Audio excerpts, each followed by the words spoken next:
So today I wanted to talk about a topic that is actually really close to me. I deal with this a lot. And it's something that I know a lot of other people deal with and on various degrees. So I want to talk about body dysmorphia, which is essentially body image and having essentially a warped version of your body, your perceived body state, size. It can vary for so many different things, but basically, it's your mind perceives your body different from the reality of your body. So this can mean feeling like you're actually bigger than you are. This can seem like being smaller than you are. This can be perceived deformities or perceived imperfections or things that in your mind are very dramatic, but in reality to the rest of the world may not even be existent. So we all have this, and I like to think of it as not knowing where my ass is in space because that's kind of the reality of it. I have personally had tremendous weight fluctuations. So for most of my life, I was huge, like manatee huge, like ginormously huge. So I was well into the 300-pound range. And for a woman who is 5'7", being in the 300-pound range, you've got a lot of girth going on. There's no two ways about it. There's no nice way. A size 28 was starting to get a little not comfortable for me at one point. And I spent a lot of my life in that zone. And that would be from like probably about middle school on. I was very big as a kid, lots of issues with that. And that's actually something I would like to go into more depth about, is about weight and our mindset and how our body perceives weight and why we hold on to it in a lot of cases, as well as how to lose it. But this topic is dysmorphia. So it's perceiving your body. And when you've been heavy for almost all of your life since childhood, and your earliest memories are like clothing shopping in the plus size departments or plus size stores. That was fun. You have a set idea of what your body is. And I, for most of my life, have always seen my body as being huge. This was also reinforced by people around me who gave me the impression, or in some verbally abusive cases, being told that I was disgusting and huge and fat and gross and just a monster and just, oh, why would anybody even want to be around me? I'm hideous. So I developed a body image in my mind that matched that, that told me every time I looked in a mirror, oh my God, you are so fat. Oh, God, can't you do anything about this? This is horrible. How can you be this? How could you have let this happen to you? Why can't you fix it? And so I was left with this feeling miserable about myself, feeling my body was miserable, which it was in some aspects. I mean, you can't be that weight and be happy, healthy. It's very hard to do. So once I was able to, for me, crack the code and understand what my body actually needed in order to let go of the weight and to lose it. And I say let go because it is a process. I've lost probably about 120 pounds so far. I've got more to go. I'm not done, but I'm normal now. I can wear a normal women's medium or even a large, depending on what it is. And my mind cannot wrap itself around that. My mind still sees me as being a skinny size 18. It doesn't see me being a realistic, what, size 10, maybe 12? It doesn't see it. My mind cannot comprehend it. I look down when I'm walking around. I'm like, oh my God, my thighs are so fat. Ugh. I, oh my God, look at this tubby, gross skin. Look at this flabbiness. This is terrible. I look awful. I'm still fat. And then I walk past my window, my plate glass window in the front room, which is effectively just acts as like a giant mirror because it's a big sheet of glass. And I walk past and I see my reflection and I look normal. I look normal. I don't look like a bikini swimsuit model. I never anticipated I ever would, nor do I technically want to. But normal? What? It's beyond my comprehension. I still move furniture around with huge spaces in between, thinking that, well, my body is big, I'm going to bump into that. It's too close. It's a mile away. My ass is over here, not over there.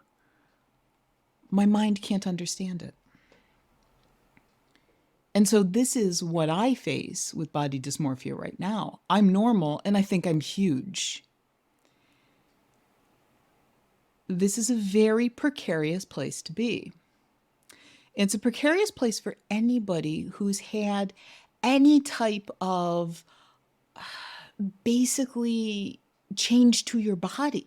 I mean, if you had a kid, if you were pregnant, you're going to go through body dysmorphia also because all of a sudden you don't know where your belly is.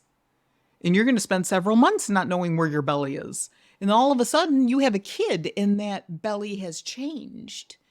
Maybe it went away. Maybe it didn't. Maybe you still have a lot of post-pregnancy weight. And that's really trippy. It messes with your head. All of a sudden, things that were normal are no longer normal, and things that were strange are now normal? How do you get back to the other normal? Wait a minute, what happened here? Gaining weight, losing weight, fluctuations, all of these things lead to body dysmorphia. And spoiler alert, we all deal with it on some level. And some of it's really minor. Some of it may be, watching social media and developing a complex about thinking you should look like this girl over here who's filtered the bejesus out of her picture in an unrealistic way. Have you seen some of these? I mean, it's terrifying. I'm like, you look like an alien, yet we're normalizing it. And all of a sudden, my normal is no longer normal. It's not good enough. Oh my God, I'm ginormous. I should look like this woman who has filtered herself to look brittle. Have you seen that? I mean, some of these people look like if they sneeze, they're going to make a dry, brittle cracking noise, or God forbid, slip between the cracks in the wood floor. They're so thin. I mean, there are limits, and then we filter beyond. It messes with your head. You need to be aware of this. A lot of this is fake, and it messes with your head. The reality and what you can do about this, because this does mess with your happiness. You need to, I can tell you, you need to all day long. The truth is, until you personally can accept where you are and find happiness where you are right now, you're going to fight with this, and you're going to fight with this mental imagery. And I understand that because I fight with it. But I remind myself all the time that what I'm thinking isn't necessarily reality. And the reality is that no matter what size I am, I'm perfect exactly the way I am. That's as simple as it gets.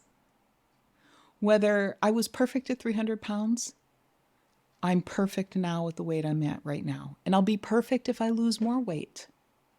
It's completely fine. The only thing that truly matters is that I can find happiness with myself and that I am healthy. I don't want to be 300 pounds and unhealthy and can't go up and down the stairs because I can't breathe. I don't want to be 80 pounds and so ridiculously gaunt I'm literally a skeleton and dying. There is a happy medium. There is a perfect range for me. And that perfect range needs to be accepted by both my body and my mind. It's a struggle. It's always going to be a struggle. But if you find that it's a struggle that is severely impacting on your health, such as you can't control it, you start to become anorexic, you start to become bulimic, you start to develop eating disorders, you start to develop behavioral disorders, you need to talk to somebody. You need to seek professional help. It's as clear as day. You need help with that, because that crosses the boundaries of what is healthy mindset and everyday battles into an unhealthy space where you're actually hurting yourself. That's when you need to seek professional help. And I strongly support that. And anybody who finds themselves in that space, really talk to somebody. Talk to a professional, not just anybody. Talk to a professional who understands and who specializes in body image, eating disorders, and health issues. That's critical. But try to remember that you are always a work in progress. From the day we are born until the day we leave, we are always a work in progress. And even with our perceived imperfections, they're only perceived. Think about it in this context. You most likely have somebody very special in your life. Everybody has someone in their life that is phenomenally special. And it can be a family member, it can be a friend, it can be your significant other. Think about that one thing that just makes you smile. It is so endearing that you absolutely love it. It is just this weird little quirk that is uniquely them. I'm willing to bet that if you asked them, that other person, about it, that is something that drives them crazy. They can't stand it. To them, it is just this horrible flaw. And to you, it's the most endearing and charming and sweet thing about them. So our flaws, or as we perceive our flaws to be, that's only in our mind. We have to remember that there might be somebody out there who looks and loves that particular thing about us. That is the thing that makes them smile and just makes them light up, because it's uniquely you. Imperfections are never imperfections. They are just perceptions, and they are false. So, as we all struggle with some level of body dysmorphia, of how we perceive ourselves, I encourage you to try and find that beautiful harmony between your body and your mind, where you find that sweet spot where you can say, you know what, it's okay. I'm all right with it. I'm perfect the way I am. In any imperfections that I have, they're actually not imperfections. I can find happiness within myself. And you are strong and you are healthy, and that's all that truly matters in this world. So I hope that this conversation was interesting and reached somebody who needed to hear it. And if you enjoy content and weird conversations like this with terrible production value and me just yapping at you, if you enjoy this, then, do the things, click the buttons. We can be internet friends. I'd like that. And if you'd like to talk more and have more dialogue, then join me over in my community. It's a free space that I have just to hang out and chat and talk about mindset and different issues. And yeah, so that's that. And I will see you in the next video. I hope you'll join me.